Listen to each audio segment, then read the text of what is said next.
Welcome to the MLB Coast to Coast podcast brought to you by thelines.com. Coming to you from the West Coast, Josh Lander, joined as always by Nate Weitzer on the East Coast. And we are looking at the end of the week here, a big Friday slate in baseball and lots of evening games to choose from. So we'll have plenty of bets here for you guys. Coming off a decently not great night, 2-4, lost about 1.5 units, but we remain up on the season, up 5 units, 60 and 55 there, still above 500, obviously. All we really care about is how much money we are winning. So let's maintain that positive pace here and get back on track on Friday as we look at some of these games. Do want to remind you to like and subscribe to that page, continue to follow along, and also head to thelines.com where there's plenty of baseball content up and plenty of football content coming pretty soon. Also have the odds finder tool on there you can use to make sure that you are getting the best odds available to you from all of these books that are giving us bets in baseball this season. Nate, let's go ahead and run through your first best bet here in baseball for the 25th of August. Yeah, I'm looking at the Dodgers at Fenway here to open that series. Mookie Betts return, and I want the Dodgers money line, which has been bet up minus 115 and minus 125. So I'm going to juice it by saying Freddie Freeman gets a hit, and that gives you even money at FanDuel.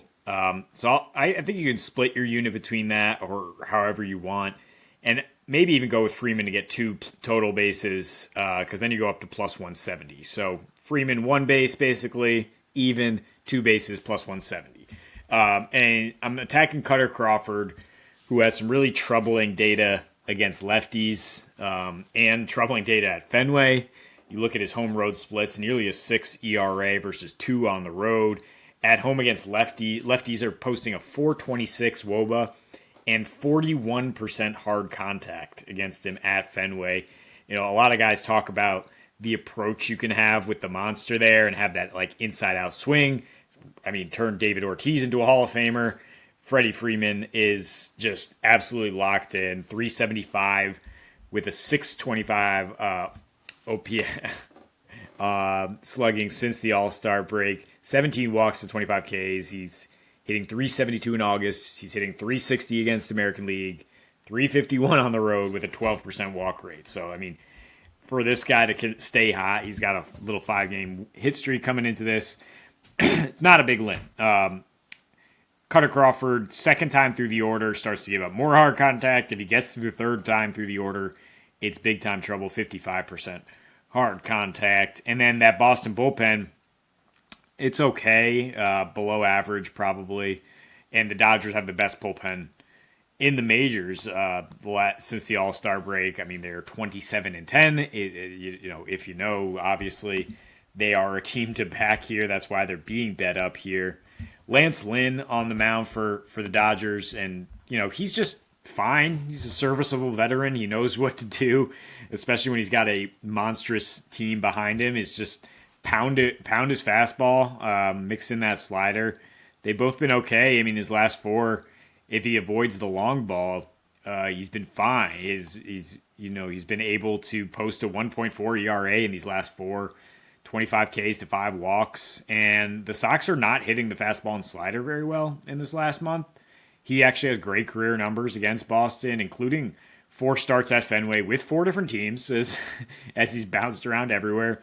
Only allowed 1 homer at Fenway, and I think that's really where you need to shine is understanding the ballpark and not letting those cheap homers get down the line, pitching to the bigger parts of it. So I'll go with the veteran here versus Cutter, who's in his second year and was just straight up awful last year.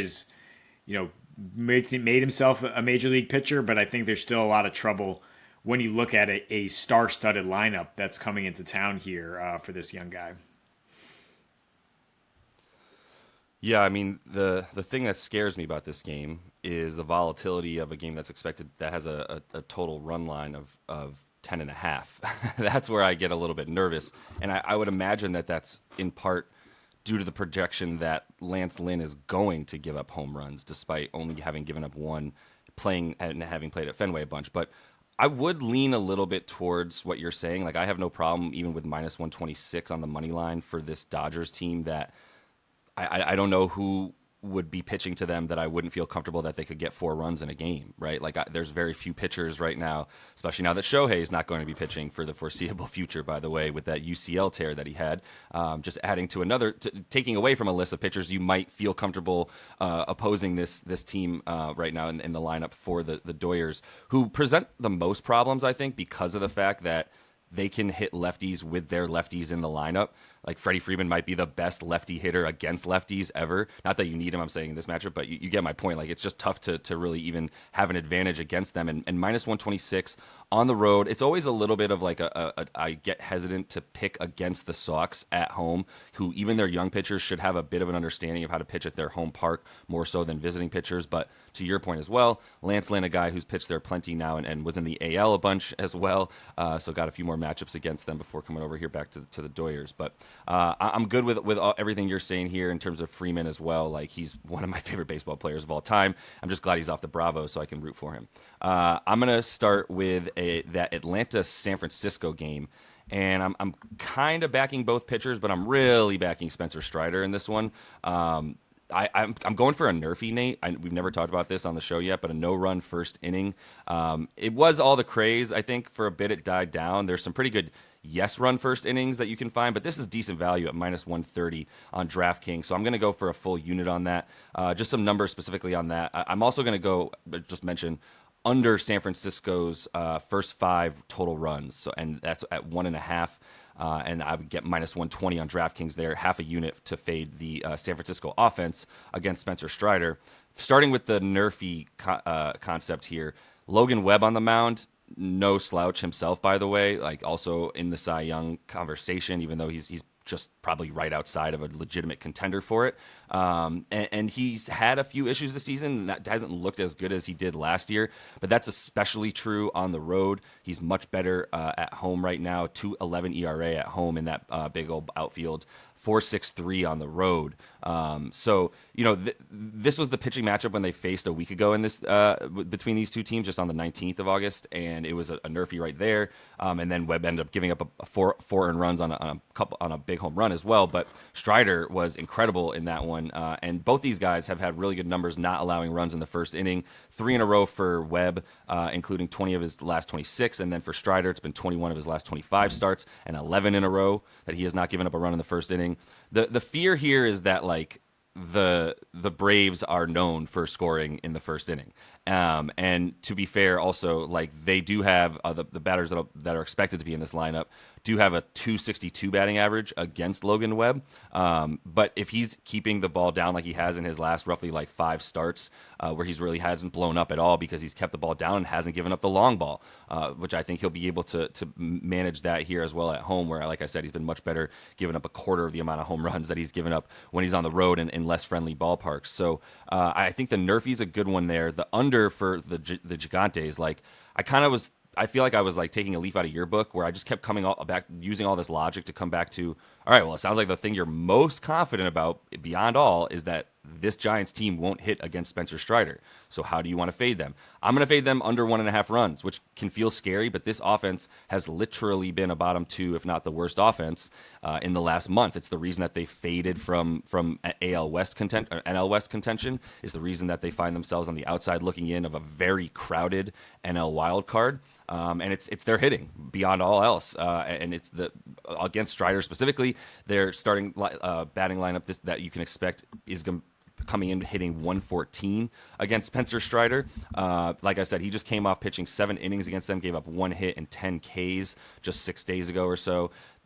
San Francisco's hitting against righties worse than anything, even worse than lefties. The 3rd lowest batting average, 2nd worst WRC plus. They have the 10th highest K rate. I'm not targeting Strider's strikeouts, but I do seem to have a lot of information that leads me to believe he's going to strike out a lot of guys in this game. If you want to take that, I'm sure you're not getting a ton of juice, but just looking at it on FanDuel for his Ks, it's minus 150 for I'll get into 9 Ks. Yeah, is pretty absurd. Thank you. There was 0 chance you were getting value on that. Thank you, Nate. But even to fade the runs is I'm happy to do it. His xERA down to 3.02. And the most important thing here that I probably should have just led with, he's throwing his slider 34% of the time. That's way up from his career average in the first 2 seasons. He was at 25% that he threw that slider, and that fastball at 58% of the time. Giants, third worst team in expected outcome versus the slider, and they are the worst team in expected outcome versus the fastball, his 2 best pitches. So this is a great opportunity for Strider to continue. This is going to be one of those things where we look at Strider's career at the end and we're like, oh, he was 13-1 against the Giants with a 1.62 ERA. Or yeah, maybe. I mean, I'm usually reluctant to look at an immediate rematch and say like same thing's going to happen again. But with Spencer Strider, it's not like you can like expect a certain pitch and be ready for it and get timed up. Like he's just blowing the ball past you. Like you can see that all you want, and San Francisco's still not going to be able to hit him. So I understand the faith here in terms of just 1 run through 5. And I think Logan Webb, is a guy I'm going to trust at home. His entire career has been much, much better at that huge ballpark. To keep the Braves offense down. Having just hit an under with the Braves 2 nights ago, even though they got 7. But yeah, they showed that some of their offense has lapsed in the last 2 weeks, that they're not quite as dangerous as they were early in the season. And I would argue the Mets offense is better than the Giants offense, and the Mets only gave you 0 runs in that game. I think the Giants are good for less Giants than 2 have been struggling one. really bad since July started. So my other game here, Padres Brewers under 8 runs with Yu Darvish and Brandon Woodruff on the mound.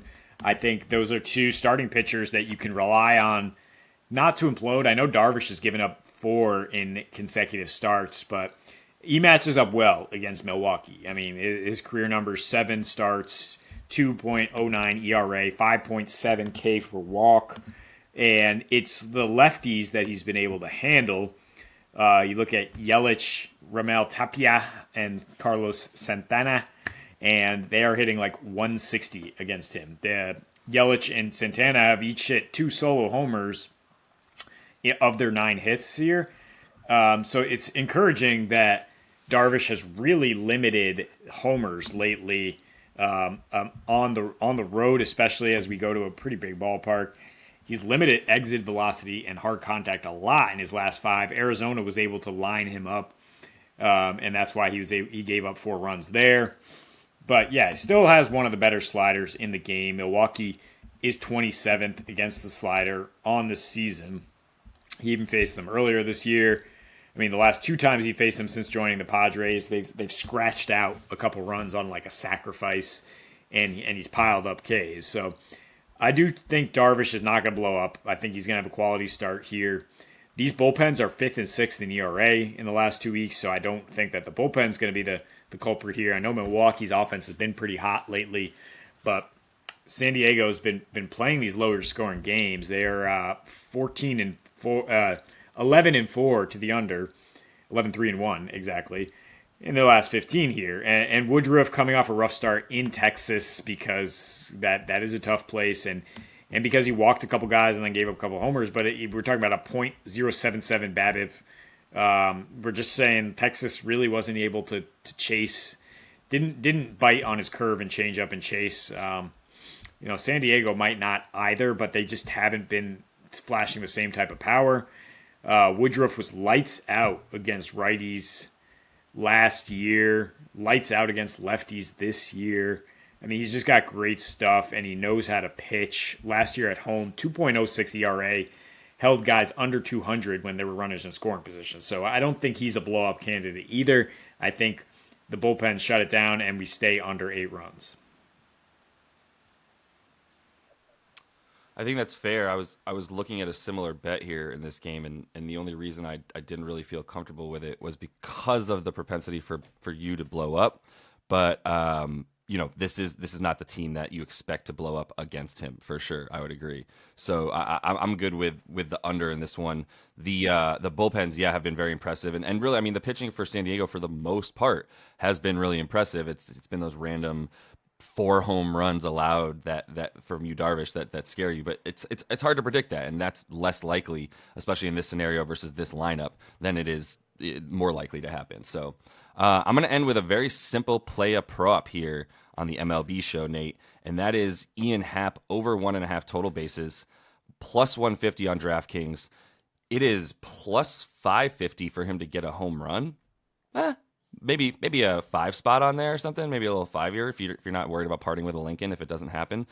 He does have 2 home runs in his career versus Mitch Keller, who is the Pirates' best pitcher, despite also having a few weeks in a row of getting just absolutely crushed as well. He's come back definitely to earth, and he's done that by coming up against Minnesota and Cincinnati. So he's really regressed back to his mean by playing 2 of the worst lineups against righties in the league. Cincinnati striking out at the second highest rate right now against right-handed pitching over the course of the last month and a half. So not much to me there. I think it's a little bit more telling that in the games coming up to that, against Milwaukee, against Atlanta, against Philly, he was getting hit pretty well, and a couple of teams in the AL as well, including the Guardians, who smashed him. So he was just really in a mental funk, I think. It's still, Ian Happ has such good history against him and has been so successful. I think it's a really good situation for him. He's had an awful August. I do want to be very clear that I'm aware that Ian Happ was really bad in August, batting right around 200. He did have 4 home runs, though, and that actually is the most home runs of any Cubby in a month this season. So he's still having a good power month in August, and that's why I still think he's capable of getting some pretty good contact against Mitch Keller, who has had a slightly lower velo on his stuff in the last couple of weeks as well, or a couple months in fact. So for Happ, he's way better against righties than lefties. 418 slugging from righties, and then when he's batting lefties, that's down to 357. So, look, Keller's susceptible to the long ball. It's part of the reason you've seen him give up 8 runs or 6 runs or 5 runs over the course of the last couple months, is because he gives up 2 or 3 homers. And I think with that level of hard contact likely for Ian Happ, getting 2 total bases, it's definitely a little bit ballsy. I might have even just eaten the juice and taken it if it was over 1 or over a half a total base, but you probably weren't going to get that knowing his history against Keller, and I'll take it at plus 150 as a result of needing him to get 2 total bases. Yeah, I mean, looking at some of the numbers, Cody Bellinger, Nico Horner, and Dansby Swanson all look like they're going to mash against Keller. So maybe you guys want to look at just the Cubs run total. Maybe you want to look at Bellinger to be the guy. I mean, you could bet Bellinger plus 950 to hit the first home run here, and Happ. And then even, hedge against those two, you're still cashing plus 400 at least if one of those guys does hit the first homer of the game. But yeah, I could definitely see the Cubs staying hot in this matchup.